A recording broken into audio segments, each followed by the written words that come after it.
The Stoics believed that no one can hurt you unless you hand them the power. So why do we keep giving our peace away so easily? This is your roadmap to reclaiming emotional control, even when the world around you is spinning out of control.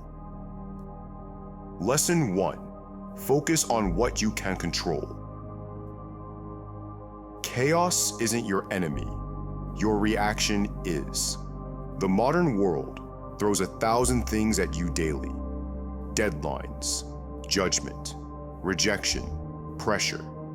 And most people waste their energy fighting the storm, trying to fix the unfixable.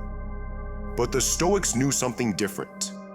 Focus only on what you can control. Let go of the rest. Marcus Aurelius ruled an empire, while his closest allies betrayed him. Wars raged on the borders, and a deadly plague swept through Rome.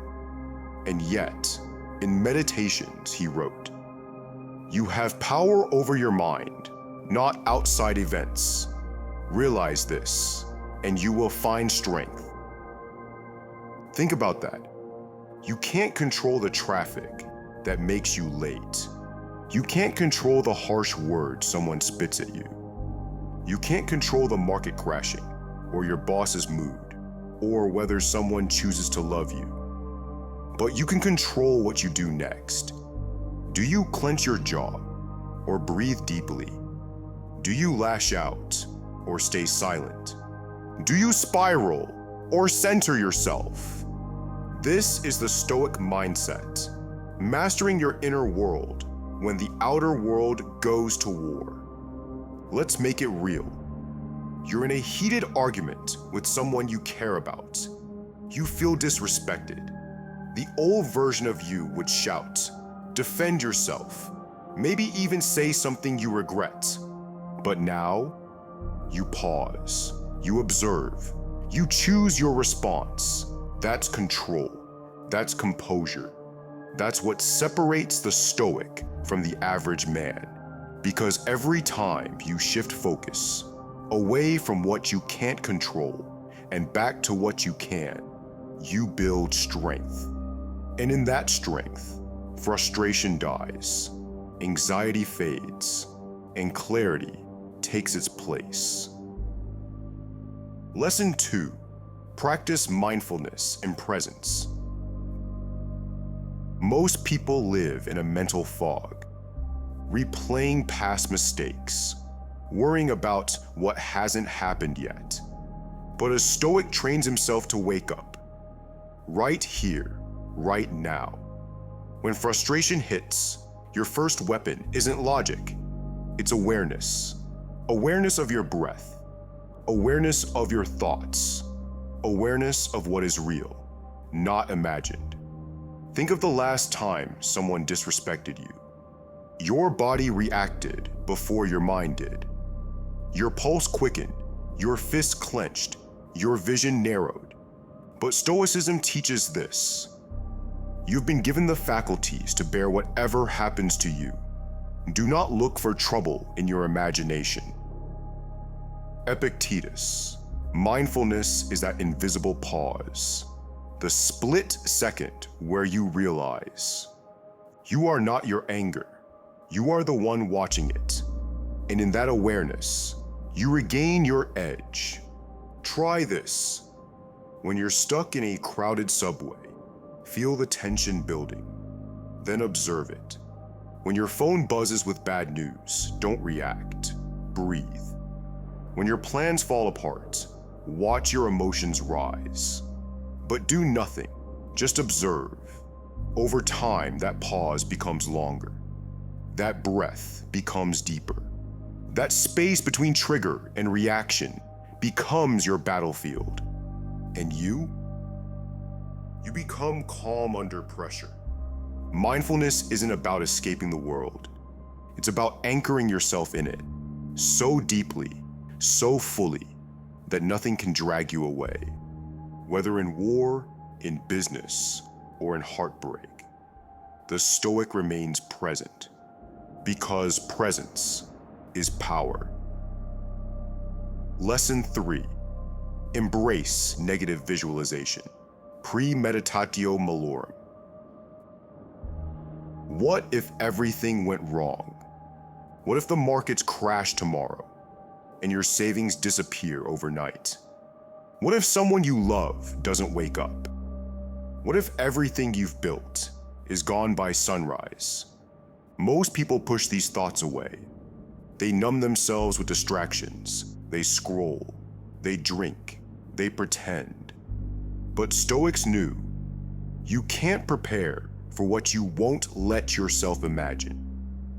Fortune falls heavily on those for whom she's unexpected. The man who expects her withstands her. Seneca.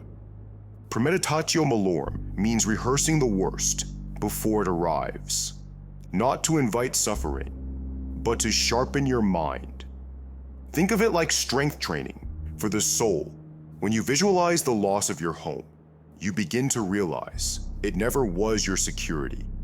When you picture losing a friend, you speak with more presence, more love. When you face death, yours or theirs, every moment becomes sacred. And suddenly, small things stop irritating you. Traffic doesn't matter. An insult rolls off your back because your mind has already met real loss. You've sat with it and made peace with it. So when life finally throws its punches, you don't flinch. You already saw them coming. And here's the twist. Practicing loss makes you grateful. When you picture losing your sight, colors look more vivid. When you imagine going deaf, you hear the world more clearly. When you accept death, you finally begin to live. This is why the Stoic doesn't fear misfortune. He prepares for it. And by doing so, he removes its sting. Negative visualization isn't darkness. It's illumination, the kind that reveals what truly matters. Lesson 4. Cultivate patience. The modern world rewards the quick, but glorifies the calm. We live in a time where one tap can deliver food, praise, even false hope. But the Stoic knows anything instant is usually hollow.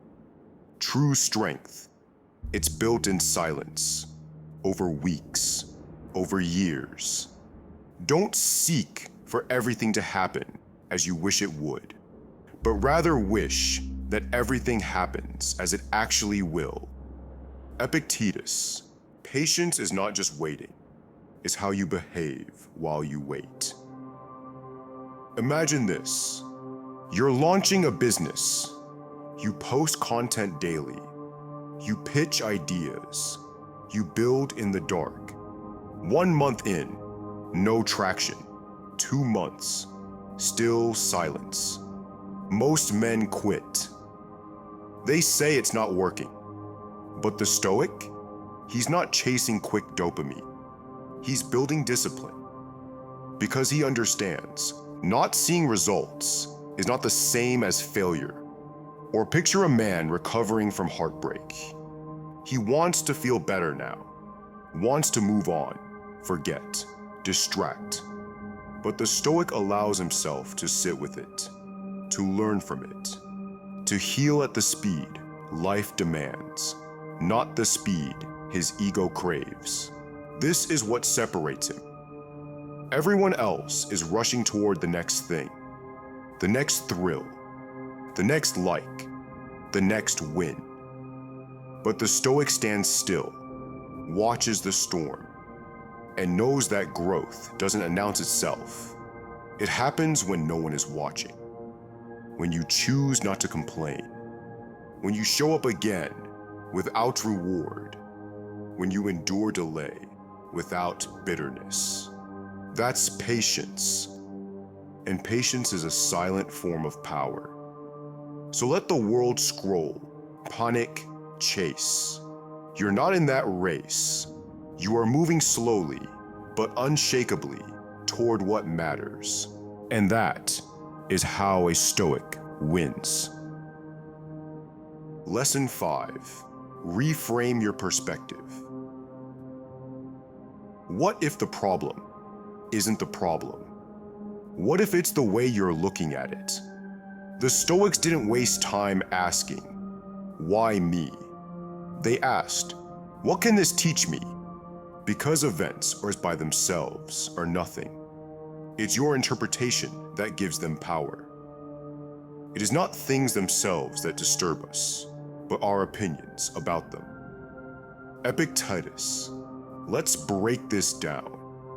You get ghosted after pouring your heart into someone. The story your mind writes. I wasn't enough, but a Stoic reframes. This revealed their character, not mine. Another example. You fail publicly, maybe at work, maybe online. Your first thought, shame, embarrassment. But the reframe, I just learned what most people fear their whole lives. I'm ahead.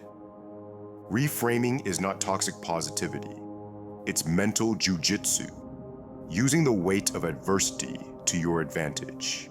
Even grief can be reframed. The loss of someone you love. Yes, it hurts, deeply.